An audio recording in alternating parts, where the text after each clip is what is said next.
जय हिंद प्यारे बच्चों, सुप्रभात सभी को। जैसा कि पिछला क्लास में आप लोगों को हमने दीर्घ विधि द्वारा मध्यमान की गणना करना सिखाया था।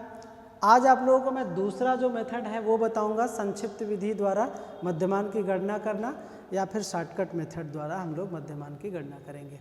ठीक, तो जैसा नाम से ही हमने बताया था कि संक्षिप्त मतलब छोटा होगा और इस सवाल को हल करने का तरीका जो होगा वो सरल होगा। ठीक है, तो आइए सबसे पहले हम इसमें ये जानते हैं कि कौन सा सूत्र प्रयोग किया जाएगा। तो सबसे पहले जो फार्मूला होता है वो ये होता है यम बराबर ए एम प्लस, ये ए एम जो होगा वो इसके ठीक सामने रहेगा, यहाँ पे ए एम। ठीक है, इसको भी बराबर लिख दे रहे हैं ताकि आप कंफ्यूज ना हो। तो A M plus summation F D upon N into C I. ठीक, तो यम क्या होता है? तो यम तो आप लोग जाने गए होंगे कि यम को मध्यमान से व्यक्त किया जाता है। ठीक है, ए एम क्या है यहाँ पर? इसको हम लोग कल्पित माध्य बोलते हैं, एक्जूम मीन, कल्पित माध्य। जिस वर्गांतर से हमें एक्जूम करना रहता है उसी को हम क्या मान लेते हैं? कल्पित माध्य मान लेते हैं। ठीक है, उसके बाद ये हो गया डी क्या है? तो ये विचलन को दर्शाता है। ठीक है, तो किससे? कल्पित माध्य से विचलन, कल्पित माध्य से विचलन। अभी हो सकता है कि उतनी चीज़ें आप लोगों को ना समझ में आए कि सर जी क्या लिख रहे हैं, कल्पित माध्य से विचलन। आपको हर एक पॉइंट समझा देंगे, बता देंगे कि कैसे निकलता है। फिर उसके बाद डी निकल गया तो समेसन एफ डी, क्योंकि अब तो जान ही गया फ्रिक्वेंसी होता है, तो समेसन एफ डी क्या होता है? अब जो कल्पित माध्य से विचलन है और आवृत्ति का जो योग गुणनफल होता है उसी को क्या बोलते हैं? समेसन एफ डी बोलते हैं। ठीक है, तो आवृत्ति तथा विचलन का गुणनफल, आवृत्ति तथा विचलन का गुणनफल ये क्या कहलाता है? समेसन एफ डी कहलाता है। ठीक, अब इसमें क्या बचा? यन। यन क्या है? आवृत्तियों की संख्या है। तो आवृत्तियों की या आवृत्ति की संख्या भी सिर्फ लिख सकते हैं, ये संख्या है। सी आई क्या है? तो वर्गांतर का आकार है। क्या है? वर्गांतर का आकार। तो प्यारे बच्चों दो बातें, बाकी तो आप ये समझ गए होंगे, ये समझ गए होंगे, या ये हो सकता है नहीं समझे होंगे तो समझा देंगे, ये समझ गए होंगे, लेकिन ये दो तीन बातें आप लोगों को समझ में नहीं आया होगा। ये दो तीन बातें है क्या ये? ठीक है, तो जैसा ये सवाल दिया हुआ है और कहेगा कि व्यवस्थित आंकड़ों की सहायता से संक्षिप्त विधि द्वारा मध्यमान की गणना कीजिए, ऐसा सवाल दिया हुआ है। ठीक है, तो सवाल हल करने के लिए आपको किस विधि का चुनाव करना है? संक्षिप्त विधि का। ठीक है, तो सबसे पहले आप क्या करिए? तो सबसे पहले प्यारे बच्चों देखिए क्लास इंटरवल क्या घटते क्रम में है कि नहीं। तो जैसा आप देख रहे होंगे कि ये संख्या जो है निरंतर नीचे की ओर घट रही है। पहले 36 से 37 है, फिर उसके बाद उसके नीचे क्या है? 34 से 35 है, तो उसकी अपेक्षा क्या हो रही है? घट रही है। फिर 34 से 35 के बाद 32 से 33 है, फिर 32 के बाद 30 से 31 है। इसका मतलब ये संख्या क्या हो रही है? नीचे की ओर घट रही है। ये देख लीजिए नीचे की ओर घट रहा है कि नहीं घट रहा है। क्यों? क्योंकि आगे काम देगा, बताएंगे आपको कि जब ये मालूम रहेगा तभी आप क्या कर पाएंगे? कल्पित माध्य से विचलन कर पाएंगे, तब आपको करने में आसानी होगा।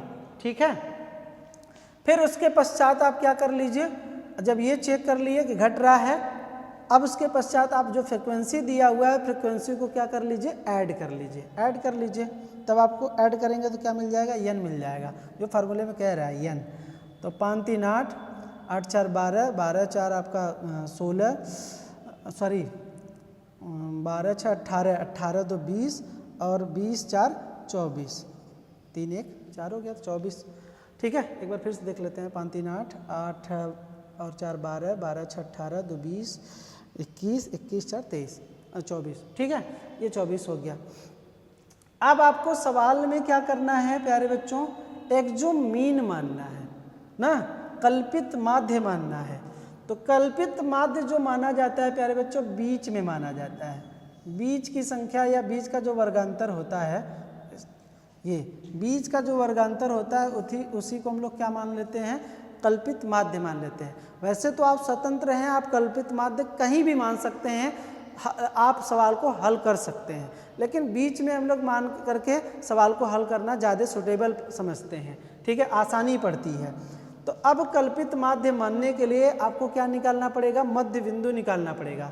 और मध्य बिंदु निकालने के लिए क्या बताए थे, मिड पॉइंट निकालने के लिए क्या बताया गया था, AM बराबर AM ना। AM निकालने के लिए क्या बताए थे प्यारे बच्चों, इसको ऐड कर दीजिए और 2 से भाग दे दीजिए। तो ऐड करेंगे 30 + 31 बटे 2, वही मध्य बिंदु निकल जाएगा और वही हमारा क्या हो जाएगा, एक्सोम मीन हो जाएगा। ठीक है, क्योंकि उसी को x को ही हम एक्सोम मीन मानेंगे।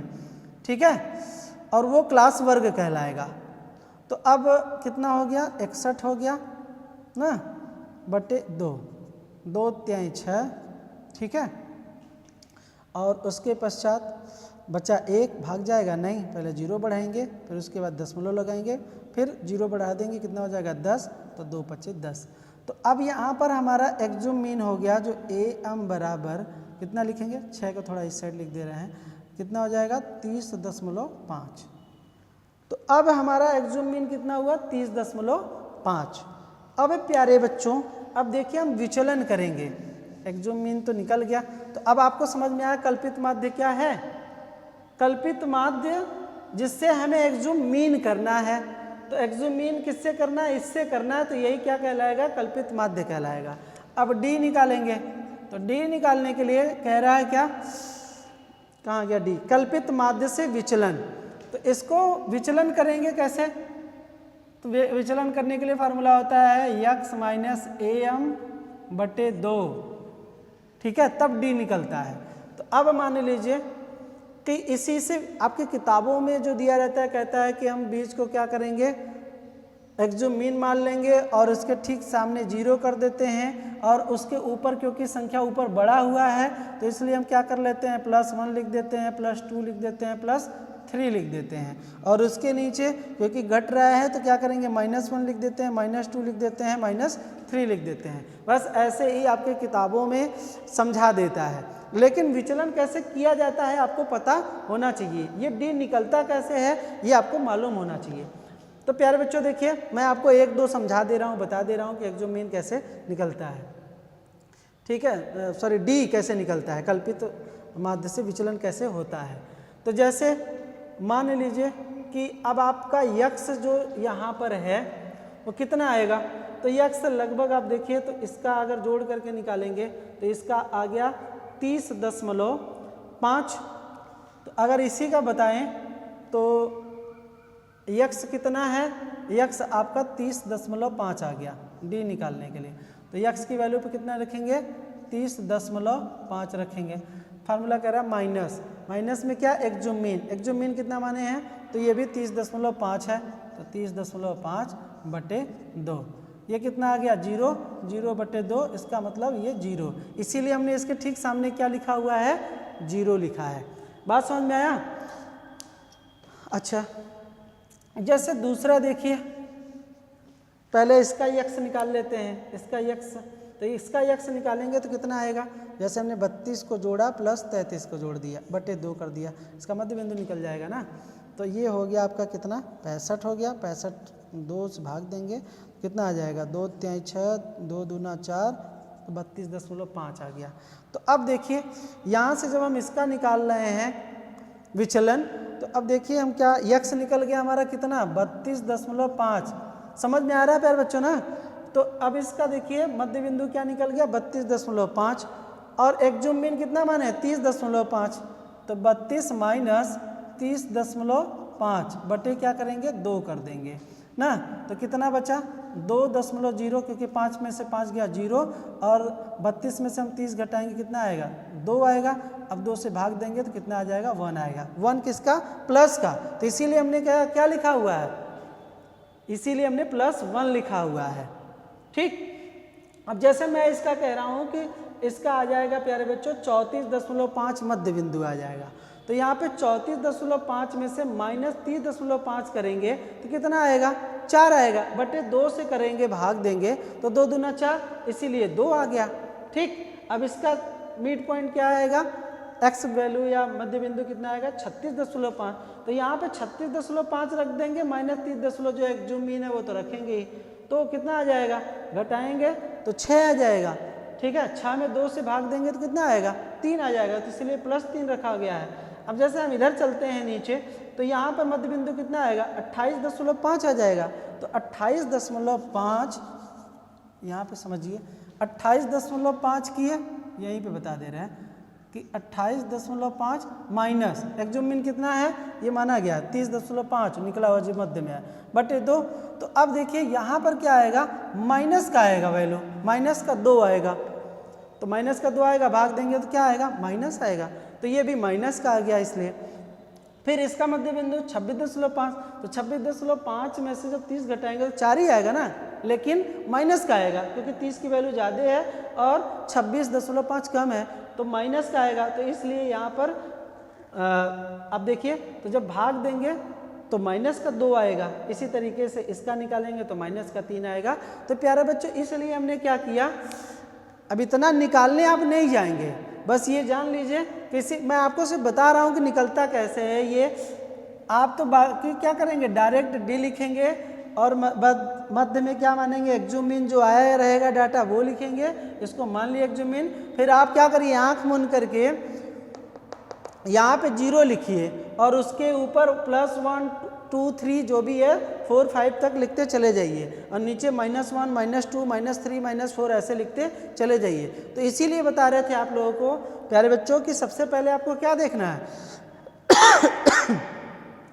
आपको ये क्लास इंटरवल देखना है कि क्लास इंटरवल हमारा नीचे क्यों घट रहा है कि नहीं घट रहा है। अगर घटेगा तो नीचे माइनस होगा, ठीक है, घट रहा है तो नीचे माइनस और ऊपर प्लस हो जाएगा। इसीलिए मैंने बताया था सबसे पहले, आप ध्यान रखे होंगे, तो हमने कहा कि क्लास इंटरवल का आकार देख लीजिए, ये नीचे की ओर उसका आकार घट रहा है कि नहीं घट रहा है।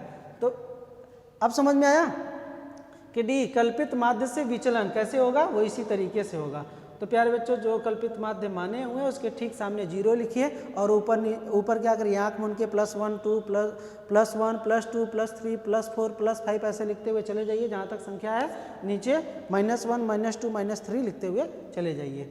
ये समझ में आ गया। फिर उसके बाद क्या करना है, अब जब आपको F और D का गुणा करेंगे तब यहाँ से विचलन का गुणनफल निकल जाएगा। n जोड़ी दिए हैं, वर्गांतर का आकार, ठीक है। आकार देखिए कैसे पता चलता है, मैं ये भी बता दे रहा हूँ आप लोगों को, बाकी मैं मिटा दे रहा हूँ, ठीक है, साफ कर दे रहा हूँ। आकार आपको ज्ञात करना है तो कैसे निकलेगा, ये वाला पॉइंट समझाने के लिए समझिए। देखिए किसी का भी आकार निकालेंगे सबका सेम आएगा, तो जैसे मैं इसी का निकाल के बता रहा हूँ आप लोगों को कि आकार कैसे निकलेगा। इसको बोलते हैं, हमने पहले बताया न्यूनतम सीमा बोलते हैं, और इसको क्या बोलते हैं, उच्चतम सीमा बोलते हैं, ठीक है। अगर आप ऐसे निकालेंगे आकार तो 1 का आकार आपको देखने को मिलेगा, जैसे 37 में से 1 घटाएंगे 36 घटाएंगे तो कितना बचेगा, 1 ही बचेगा ना, लेकिन ये 1 का आकार है नहीं, ऐसे नहीं निकलेगा। इसीलिए इसको निकालने के लिए क्या करते हैं, लोअर लिमिट, इसको जो लोअर लिमिट बोल रहे हैं, लोअर लिमिट में से 0.5 घटाया जाता है, मतलब न्यूनतम सीमा में से 0.5 घटाना है, ठीक है, और उच्चतम सीमा में से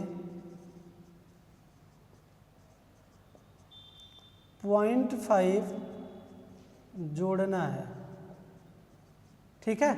जोड़ने के बाद जो भी वैल्यू आएगी, जैसे इसका जब घटाएंगे तो कितना आएगा, 35.5 आएगा, यहीं पे लिख दे रहे हैं कि 35.5 आएगा। घटाएंगे, जैसे इसका निकालना है तो 35 क्या आएगा, 5 आएगा। जब जोड़ेंगे इसमें 0.5 तो कितना आ जाएगा, 37.5 आ जाएगा, यही ना आएगा। तो अब देखिए, अब ये आपको न्यूनतम सीमा में 0.5 जोड़ना घटाना है और इसमें 0.5 जोड़ना है उच्चतम सीमा में। तो अब देखिए, आपको वर्गांतर का आकार निकालने के लिए क्या करना पड़ेगा, तो इस तरीके से जोड़ दीजिए, जोड़ने के बाद घटा दीजिए। तो 37.5 माइनस क्या करेंगे, न्यूनतम सीमा में से घटा देंगे। तो न्यूनतम सीमा कितनी है, 35.5 है, घटा दीजिए, जो आएगा वही वर्गांतर का आकार हो जाएगा। तो 5 में से 5 गया 0, ठीक है। अब उसके पश्चात 7 में से 5 गया 2, 3 में से 3 गया। तो अब आपका वर्गांतर का आकार कितना हो गया प्यारे बच्चों, 2 हो गया, 2, ठीक है, समझ में आया। न्यूनतम सीमा में 0.5 घटाना है, उच्चतम सीमा में 0.5 जोड़ना है। अब इसके जोड़ने के बाद उच्चतम सीमा में से न्यूनतम सीमा को घटा दीजिए, जो आएगा वो क्या हो जाएगा, आपका वर्गांतर का आकार हो जाएगा। बस इतना आप समझिए। अच्छा, एक और दे रहे हैं, मान लीजिए कह रहे हैं कि सर जी ऊपर का तो बता दिए, इसमें क्या तो अंतर नहीं होगा, देख लीजिए, मैं इसमें घटा रहा हूँ तो 0.5 घटाऊँगा तो कितना आएगा, 0.5 घटाऊँगा प्यारे बच्चों तो 29.5 आएगा। घटा के देख लीजिएगा, 30 में से घटाएंगे तो 29.5 आएगा। इसमें जोड़ेंगे तो कितना आएगा, तो इसमें 31.5 आएगा। तो उस घटा दीजिए, इसमें से जो आया उसमें से घटा दीजिए, 0, ठीक है। एक में से नहीं घटेगा, नहीं घटेगा, इसको उधार दे दिया, 11 हो गया, 11 में से 9 गया, 2 आ गया। तो यही क्या हो गया, 2 आकार हो गया। तो सबका आकार क्या होगा, सेम होगा, 2 ही आएगा, ये ध्यान रखिएगा, ठीक है। अब कहीं से भी वो न्यूनतम सीमा में 0.5 घटा करके उच्चतम सीमा में 0.5 जोड़ करके, तो उच्चतम सीमा में से न्यूनतम सीमा को घटा दीजिए, जो आएगा देख लीजिएगा, सबका 2 ही आएगा। बात समझ में आया। तो जो फार्मूले में कह रहा था हमने सब कुछ बता दिया आपको। तो अगर आपको ऐसे करने आता है तो आप फटाफट क्या करेंगे, सवाल को हल कर लेंगे। अभी आपको क्या चाहिए प्यारे बच्चों, एक कलम और चाहिए। क्या करना है, उसमें देखिए आपको FD मांग रहा है सवाल में ना, तो यहाँ पर आप लिखते चलिए ना हो तो CI बराबर कितना मिल गया, 2 मिल गया। N की वैल्यू कितनी मिल गई भाई, 24 मिल गई, ठीक है, 24 मिल गया। AM का वैल्यू आपको प्राप्त हो गया, कितना, 30.5 है, यही ना, 30.5 है। अभी आपको चाहिए क्या, अभी बस आपको ये चाहिए FD, तो FD प्राप्त हो जाएगा, कर लीजिए। देखिए 5 तिहाई 15, 3 दूना 6, 4 एकम 4, 6 का जब गुणा करेंगे 0 में तो 0 ही हो जाएगी। 2 का गुणा करेंगे तो -2, 1 का गुणा -2 में करेंगे तो -2, 3 का गुणा -3 में करेंगे तो -3, ठीक है। आप चाहें तो प्लस का प्लस में जोड़ लीजिए, माइनस का माइनस में जोड़ लीजिए, फिर उसके बाद जो जोड़ेंगे आएगा वही क्या हो जाएगा, समेसन FD हो जाएगा। तो जोड़ लीजिए भाई, 4 3 7, माइनस का कितना हो गया, 7 हो गया, सॉरी 1 मिनट, यहाँ 3 का गुणा जब -3 में करेंगे तो 9 हो जाएगा, ठीक है। तो 2 दूना 4, 9 4 आपका 13, माइनस का 13 हो गया, 15 6 21, 21 4 25, ये प्लस का 25 हो गया। तो 25 में से अब आप 13 घटाएंगे तो कितना आएगा, घटा दीजिए। 5 में से 3 गया 2, और उसके बाद 2 में से 1 गया 1, इसका मतलब प्लस का कितना आया है, 12 आ गया, समेसन FD का मान। तो ये भी आपको क्या मिल गया, समेसन FD का मान मिल गया 12, ठीक है प्यारे बच्चों। अब उसके पश्चात देखिए, मैं इसको साफ कर दे रहा हूँ, हटा दे रहा हूँ, ये तो आपको आसान करने के लिए हमने बताया था। ये आपका 12 हो गया, ठीक। अब क्या करना है, आप जितना भी सब कुछ आपको मिला हुआ है बस इसी में क्या करिए, चिपका दीजिए फार्मूले में ही। AM का मान कितना है, 30.5 है, प्लस इसके ठीक सामने करिएगा, ये हो गया। और इसका मान कितना है, तो 12 है। N की वैल्यू कितनी है, 24 आया है यहाँ से, और CI का आकार कितना है, 2 है। काट दीजिए ना, 2 12 दूना 24, 12 12 को इसमें काट दीजिए, एक बार में कट जाएगा। तो 30.5 प्लस का 1 कितना हो जाएगा, 31.5। तो M बराबर 31.5 यही आपका मान हो जाएगा। है कठिन? कुछ कठिन नहीं है। एक बार मैं आपको फिर से रिकॉल करा दे रहा हूँ प्यारे बच्चों, बहुत आसान है, कुछ भी कठिन नहीं है ना। आप आसानी से इस मेथड का प्रयोग करके लगा सकते हैं। CI दिया हुआ है, फ्रीक्वेंसी दी हुई है, ठीक है। तो आप क्या करेंगे, सबसे पहला काम यह है कि देख लीजिए कि क्या आपका क्लास इंटरवल घट रहा है नीचे की ओर, ठीक है। अगर घट रहा है तो हम क्या करेंगे, एक्जूम मीन बीच को मान लेंगे। एक्जूम मीन बीच में मान करके उसके ठीक सामने क्या करेंगे, 0 लिख देंगे और ऊपर लिख देंगे +1 +2 +3, ठीक है। अच्छा, मैं स्टेप से चल रहा हूँ। पहले ये देख लिया कि ये CI दिया हुआ है और ये फ्रीक्वेंसी दी हुई है ना। तो सबसे पहले इसको देख लिया कि नीचे की ओर घट रहा है, ठीक, घट रहा है। तो हम क्या करेंगे, ये हमारे लिए आसान बात हो गई प्लस माइनस रखने के लिए जब हम विचलन करेंगे तो, ठीक है। तो अब उसके पश्चात फ्रीक्वेंसी जब दिया हुआ है तो फ्रीक्वेंसी से क्या करिए प्यारे बच्चों, आप n प्राप्त कर लीजिए, जोड़ लीजिए, यहाँ से आपको n मिल जाएगा, ठीक है। अब एक्जूम इन करने के लिए क्या करिए, जहाँ पर आप किसी भी 20 संख्या को एक्जूम इन करिए। एक्जूम इन करने के लिए प्यारे बच्चों आपको क्या करना पड़ेगा, 20 से ही संख्याओं को जोड़ करके, दोनों को जोड़ करके 2 से भाग करके x निकाल लीजिए, कहने का मतलब, और वही क्या हो जाएगा, एक्जूम मीन हो जाएगा। एक्जूम मीन निकालने के लिए आप क्या करिए, 20 संख्या को क्या करिए, अब इसको हटा दीजिए, कोई ज़रूरत नहीं है, बस इसको रख लीजिए। आपको पता है कि यही वाला वर्ग क्या है, हमारा एक्जूम मीन है, ठीक। मान आप यहीं साइड पे रख लीजिए, बस यहाँ पे लिख दीजिए कि यही क्या है, AM है, एक्जूम मीन यहीं से कर रहे हैं। तो इसके ठीक सामने आँख मूंद करके 0 रख दीजिए, ऊपर क्या करिए +1 +2 +3 रख दीजिए, नीचे -1 -2 -3 रख दीजिए, रख दिया, आसान काम है। फिर उसके बाद हमने क्या किया, ये जोड़ी लिया था, ये D विचलन कर लिया। अब उसके बाद F का गुणा D में कर लीजिए, बस थोड़ा सा ध्यान रखिएगा प्लस और माइनस का चिन्हों का। तो आपने क्या किया, गुणा कर दीजिए, 5 × 15 हो गया, 3 दूना 6 हो गया, 4 × 4 हो गया, 6 का गुणा 0 में करेंगे तो 0 हो जाएगा, 2 का -1 में करेंगे तो -1 हो जाएगा, 1 का -2 में करेंगे तो -2 हो जाएगा, 3 का -3 में करेंगे तो क्या हो जाएगा, -9 हो जाएगा। अब इसको क्या करिए, जोड़ लीजिए। जोड़ने के लिए बताएं ही कि प्लस का प्लस में जोड़ लीजिए, माइनस का माइनस में जोड़ लीजिए, जो आएगा उसको जोड़ लेंगे तो समेशन FD मिल जाएगा। फार्मूले में रख दीजिए जो जो संख्या आया है। तो एक्जूम मीन यहाँ पे ध्यान रखिएगा, जो माने थे यहाँ बीच वाला क्लास इंटरवल से, तो वो वैल्यू 30.5 है। ये जोड़ने पे 12 आया था, n की वैल्यू 24 आई थी और CI का आकार बताए थे कैसे निकालना है, 2 आया था, काट दिया हमने। काटने के पश्चात जो आया है उसको जोड़ दीजिए, मान निकल जाएगा। तो प्यारे बच्चों, आप इसको ना मात्र मेरे ख्याल से 5 मिनट में सवाल को हल कर सकते हैं, बहुत आसान है। 5 मिनट तो बहुत ज़्यादा ही बोल दिए, आप 2-3 मिनट में सवाल को हल कर सकते हैं आसानी पूर्वक, ठीक है। तो आज के लिए इतना ही है। आई होप आप लोगों को समझ में आया होगा, और नहीं समझ में आता है तो आप कमेंट करके पूछ सकते हैं।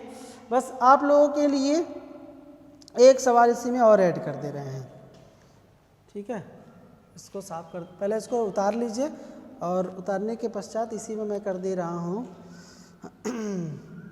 इसी को और घटा दे रहा हूँ। मान लीजिए